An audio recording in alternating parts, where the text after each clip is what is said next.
Bob? Yeah, Brent, we know a lot of the players have mentioned second year in the system, but what else is it about Key Lawrence that's different? I think, he's not worried about external factors, and he's just worried about being a great teammate, doing his job, playing at a high level, letting the game come to him. He's playing aggressively and just playing with a lot of confidence. I think he's having some fun. I don't want to speak for him on every one of those, but if I'm around him every day, in the back seven meeting and certainly on the practice field. So that's what I see. Eli? Brent, you spoke last week about that there's got to be a future at quarterback beyond this season. And in that context, when you're talking about developing Jackson more than just the appearances he's making now, what are you hoping he gets out of that playing time? And is it safe to assume that a red shirt's not in the picture if he's going to be out there like that? Yeah, he's our number 2 quarterback. I don't see any reason we would want to redshirt him. We can't afford to. We don't have the depth, at that position. So I'd like to continue to bring him along. And what we're doing with him, I don't think that's necessarily indicative of what he can't do. So we'll continue to, give him some opportunity when it's the right time, and trying to get him, experience, confidence, comfort, all of those things through getting on the field and meaningful playing time. James? Hey, Brent, I had a chance to talk to Kevin recently, and he talked about some of the battles you had with him at practice and things. He had a lot of complimentary things, and of course, he had a pretty good offense at the time. But what do you remember about some of those battles, and what do you think about what he's doing now at Tulsa offensively, and what does Tulsa have offensively? The battles were what they were. In the moment, it's personal. You're trying to win. At least that's the goal. Very competitive, competitive. He's a really smart coach and a tough guy, and that's what it's about, man. Practice, the practice field is how you become, a good player, a good unit, a good team. And so both of us are very passionate about, our craft, and Kevin's done a great job, wherever he's been. If he's just coaching the tight ends, or he's coaching the quarterbacks, or whether he's at Northwestern or Oklahoma or Indiana, Ohio State, now at Tulsa, he's always done a fantastic job. He's one of my favorite people that I've worked with, and a good friend and a great dad and a great husband, and a dang good football coach. And Tulsa's lucky to have him, and I see his players playing, aggressively and playing confidently. Even watch him going up to Washington, traveling halfway across the country. They played in a very first third down of the game. They go first down, second down, third down, conversion, real fearless. And that's, he's kind of got a go for broke mindset. So he'll do a great job there, and his players are representing him well right now. Eric Bailey? Brent, when you have a defense playing at such a high level, how do you balance wanting your defense to play with a little bit of swagger but not be overconfident? Where do you find that fine line of balance? Again, just having respect, for the game, and it's not all about you, and you want guys to be passionate, intense, and to have fun, have enthusiasm, but not lose their mind or their poise. I think having poise and maturity is part of it too. Don't act like a fool, we got to actually play third down now. You made a tackle for loss. Congratulations, we ran you through the A-gap. Nobody blocked you. Let's play. And just having, I think having humility and confidence can go hand in hand, and having a never satisfied mindset. But the swagger and the confidence, the edge, if you will, comes from the work that you put in. Countless hours of work. So you want them to have all those things, but I'm a big believer in pointing and running. When I make a play, I point to my teammates, I point to my family, I point to my coach.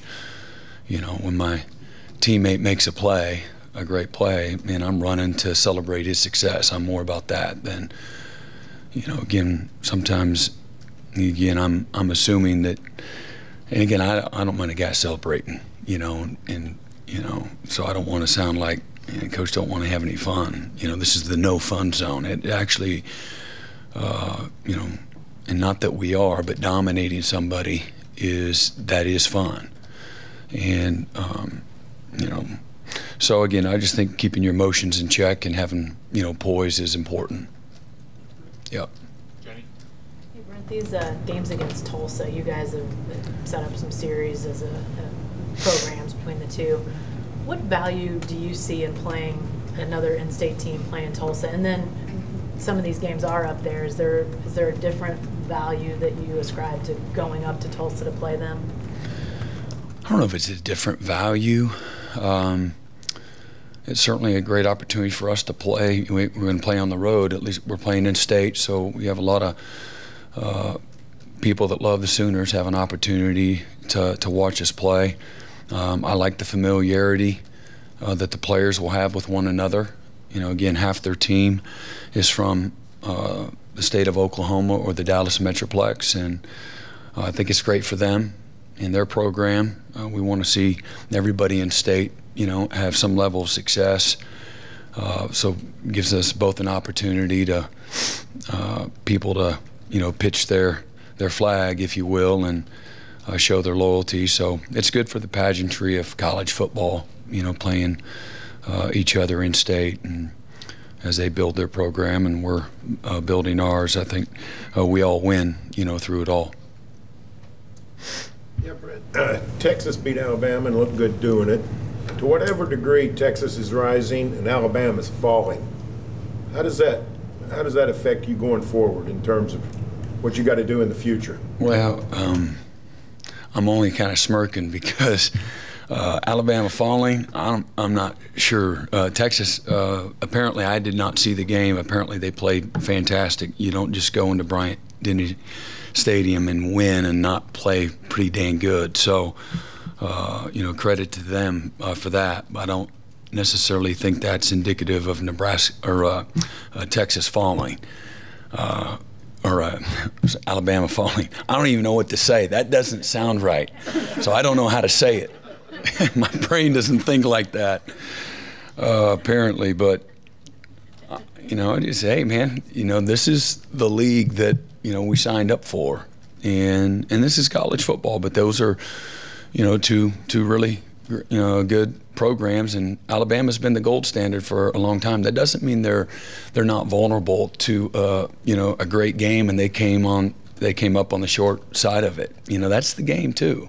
I'm sure there's moments and plays in that game where they were punished for not doing X or Y or Z the right way, and then again, this is a game of performance and guys winning their matchups, and it sounds like Texas made some great plays, and no surprise. Sounded like it was a great game and great venue, and those are two teams right now that are, and again, early in the season, playing really well. But I don't think it's indicative necessarily that Alabama is going to fall off the face of college football either. Not that you said that, but they'll respond. I'm sure of that. Brent, there's a lot of metrics out there about tackling, and I saw one out there that was, you guys had 33 missed tackles through the first two games last year. This year you only have 7. I'm sure you guys have your own grading system, but do you feel like the tackling has been better, and what exactly goes into that? Yeah, I mean, a lot that goes into it, and again, sometimes, you're a little more consistent tackling because maybe the quality of the athletes aren't exposing you. I have, again, I put it all out there because I do think that that's important, but SMU, had good skill, and so give our guys some credit. I think it comes from, again, confidence and good eyes and good reaction, good fundamentals.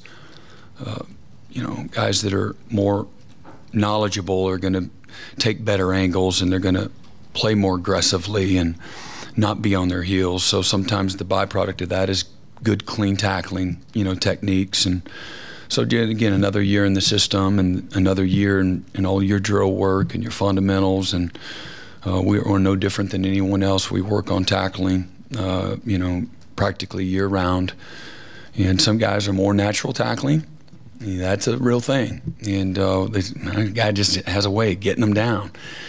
And he always hits them flush. Curtis Lofton was a guy that had very few missed tackles. A guy like Rocky Kalmus always got guys down. He just hardly ever missed a tackle. So some guys, and Roe Williams, is amazing, how he could hit people flush all the time, no matter what angle, what position he was coming from. And so some guys are naturally good, and so looks like you're a great tackling team, but they're really good tacklers. And then you develop it too. And so I think it's a combination of a lot of things. And, the test of a season will really tell where you're at. But again, my job is to recognize the here and the now. You play your schedule, you correct, you teach, you develop, but you want to celebrate, too. And guys need to be affirmed. I think that's what continues the buy-in, the excitement that, all right, the recognition that some of the hard work's paying off and we're getting a little better.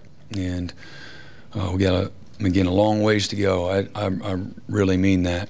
And but through a couple games where our positioning's been pretty good. Secondly, is Justin Harrington healthy? I know that you mentioned after the game he was a little bit banged up. I know he had a brace on. Yeah, he's still banged up. Yeah. Far right, Ryan. You talked about the growth in the secondary, but how much of his reinforcement, confidence boost is it for a guy like Kenai Walker, for Gentry to go down and come in and play well? And then secondly, is Gentry going to be available as well this weekend? Yeah, Gentry will. And Kenai, he had some really good plays in the game. He's getting a little bit better. And excited for him, excited for us.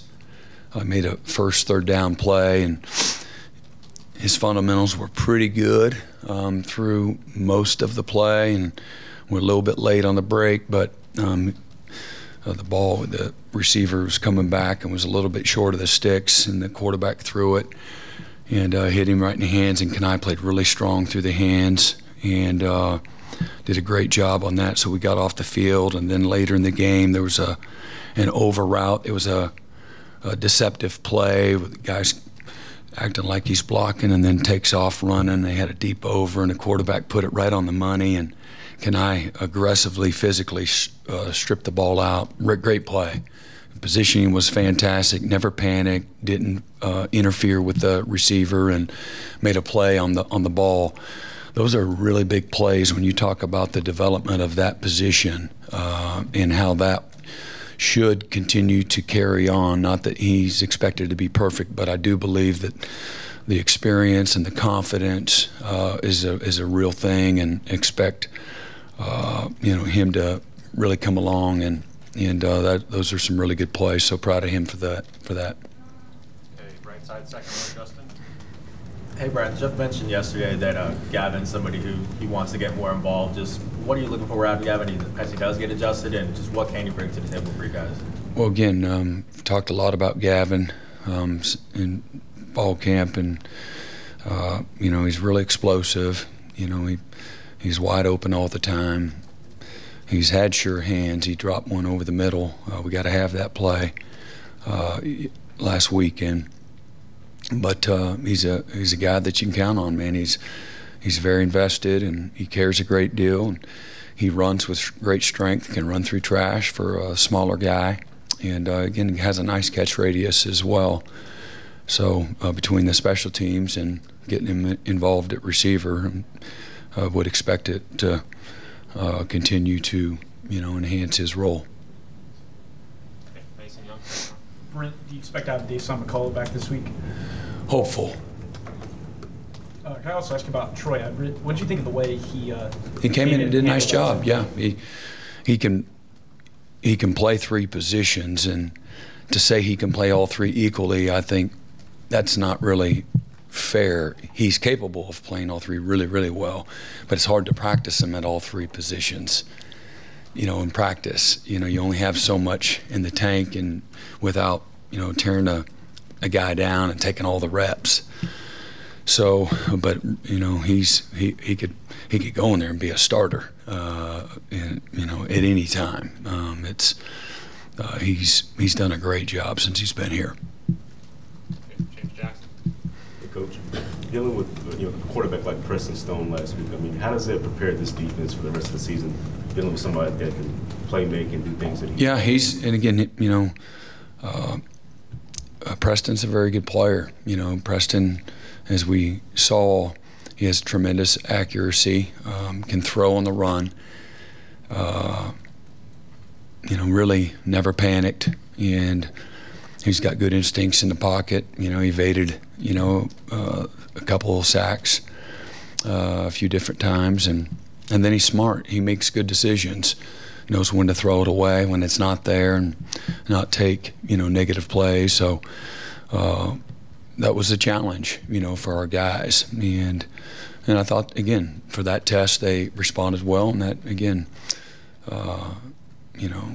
should bode well, from an experience standpoint and getting better and learning, where the margin for error is smaller. And our guys should learn from that, get better from it. Third row, please. Yeah, Jenny had spoken to the advantages of playing in Tulsa. I wanted to talk specifically about recruiting. Obviously, some of the best high school football in the state played in Tulsa. Could you speak to that a little bit, just the level of high school ball that's played up there, and then the advantage of having a chance to take the team up there and play? Well, I'm not trying to recruit for Tulsa, all right? But there's plenty to brag about. They've had they've got a great lineage, and there's been amazing football players that are collegiate players. The Butkus Award was there a few years ago, right? Is that right? Nagurski. What was his name? He went to Denver. Yeah, is that it? Yeah. He won the Butkus or no? No. Nagurski, National Defensive Player of the Year. And many others. Garrett Mills came in here, I think, caught 13 passes for 175 yards. But they've had a great lineage of players. I think maybe in the last few years they've had like 5 guys drafted just in the last few years, and our guys can play anywhere in the country. They're best players, and the state of Oklahoma. And I've said this to our staff many times. The best players in this state can play anywhere in the country, and they've proven that through the years. And there's not great depth of players, but really good football, really good coaching, really good development, excellent players, and so they'll have a handful of them, like we will and Oklahoma State will every year. But they've always done a good job, and whether they're competing for a highly recruited guy or maybe an under-recruited player, and as we know, a lot of those guys make up the majority of the guys that get drafted, guys that weren't really highly thought of. I think 3 stars is more 3 stars drafted than they are, the 4 and the 5 stars. But Tulsa has, always done a great job of regardless of who's been the coach there. That city, has great talent there at the high schools there in that city and the surrounding community. So it's a great location. That's part of. From a success standpoint, location's important, and Tulsa has benefited from the players in the state without a doubt. Okay, far left, back row, John. Yeah, Brent, I know you've told the story before various places, but if you could recount, maybe you have a different perspective now that Kevin's the head coach on the other sideline. 2008, the implementation of the hurry-up offense, he was kind of one of the innovators of what we're seeing nationwide now. Can you kind of recount that? And I understand you were involved in the approval or declining of what. Not much. Yeah.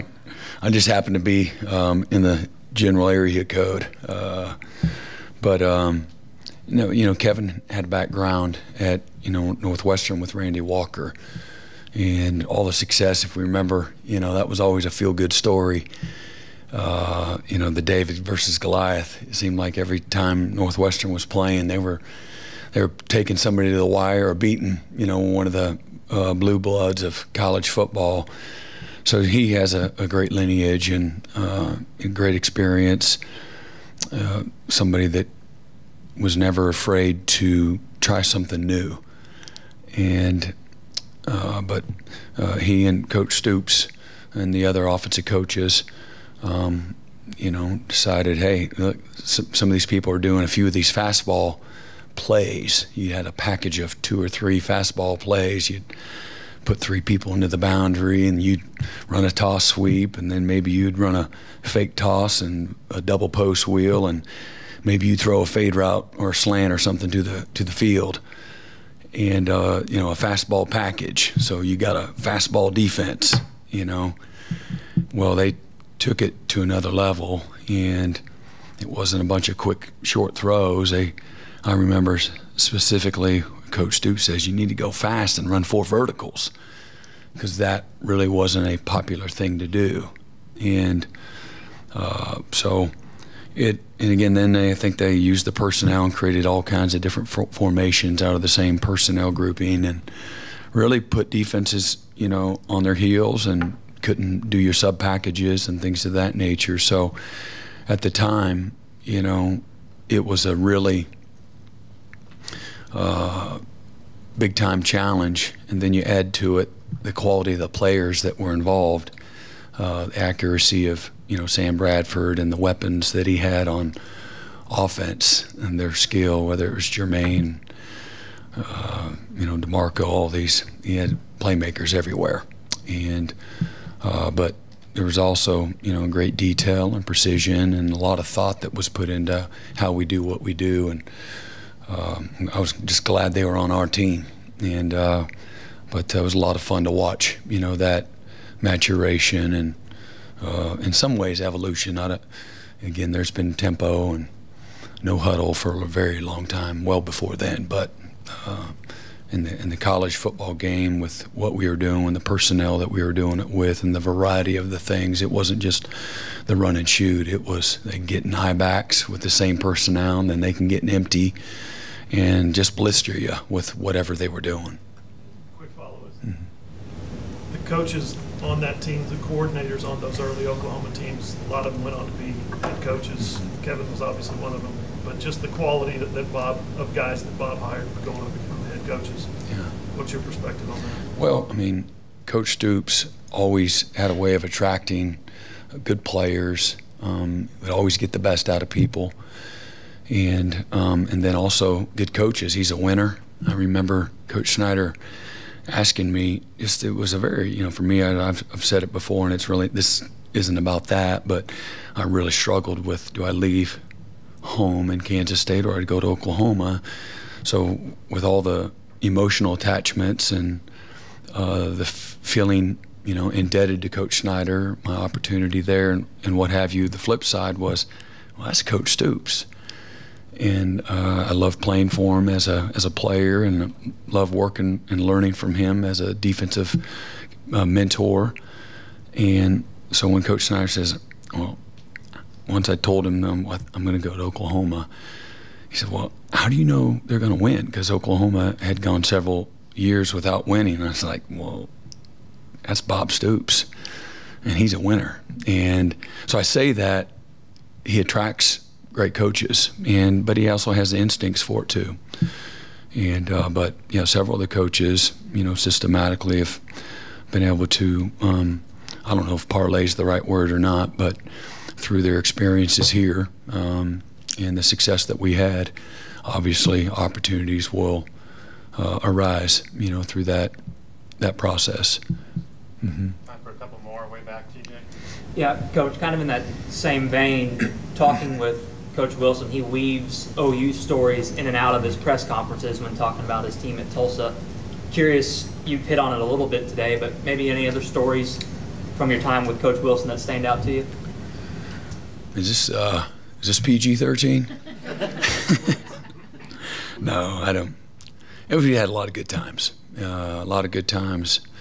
Our families, our kids growing up. That's the coaching profession, and this is a wonderful community to raise your families, and I know it was really hard, you know, different coaches taking different opportunities. I don't think any of those opportunities, whether it was Chuck Long going to San Diego State, or Mike going to Arizona, or Mangino going to Kansas, or, you know, Kevin leaving to go to Indiana, Jay Norvell leaving. I mean, I don't think any of that was probably easy for anybody.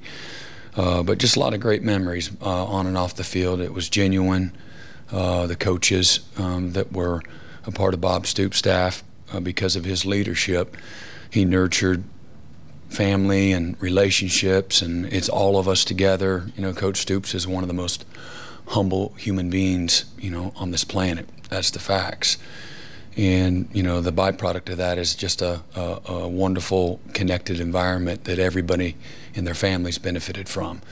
And I think you could be, you know, I think people felt free from the coaching side to do their thing, if you will, and be successful, you know, as a result. And back to Justin. Hey, Brent, in addition to talking a lot about Kevin Wilson, but Dominique Franks is also on the Tulsa staff as an analyst, as a defensive analyst. Maybe just what do you remember from his time at OU, and Dom? what's your relationship with him like? You know, Dom's was a fantastic player, super instinctive. He was a ball junkie, loved the game. Great acceleration, just natural. The game was very easy for him, quiet, but played loud. I've stayed in touch with Dom. We tried to hire him in an analyst role. There was a few different things we were having to work through at the time. It didn't work out for him on his part, and our part too. There was he was working at a high school, and that high school's pretty good. And so when you hire somebody from a high school, then you can't recruit their program for a couple of years. That's an NCAA rule. So that made it hard, and so he's not coaching there anymore. But he's a natural. You know, he loves the game. He's great around people. A really good communicator. It's no wonder, you know, to me whatsoever that he's had great success as a coach, as a mentor. He's always been about the right stuff, and so excited for his, you know, future. He got a bright one. Thank you, Coach. All right, y'all have a great day.